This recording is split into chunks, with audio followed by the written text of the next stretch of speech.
يا رب يجعل يومكم كله هنا وسعادة. القلب بيدق والدنيا بتدق واحنا كمان لازم ندق معاها. أول ما نصحى من النوم نحمد ربنا إن احنا صحينا، ونبتدي نشوف يومنا، لأن ما نعرفش يومنا آخره فيه ايه. يعني لازم نبدأ بيه بالحب، ونبتدي نعمل كل حاجة كويسة في اليوم علشان ربنا يكرمنا ونشوف آخر يومنا في ايه، ونصحى تاني يوم على كل خير. وهو كمان لازم يتغير. اديني غيرت المطبخ وغيرت النظام بتاعه، وغيرت كمان السجاد بتاعه أكتر من مرة، علشان أنا بحب كده، وعلشان المطبخ عبارة عن إمكانيات. الإمكانيات بتاعتك ولو كانت حلة قديمة بس نضيفة بالدنيا وما فيها، تعملي فيها لقمة حلوة لقمة طيبة للعيال أحسن من أي حاجة.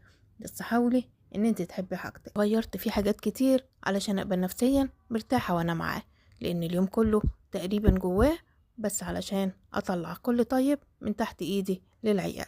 ويا رب يجعل يومكم كله طيب وكله هنا وسعادة.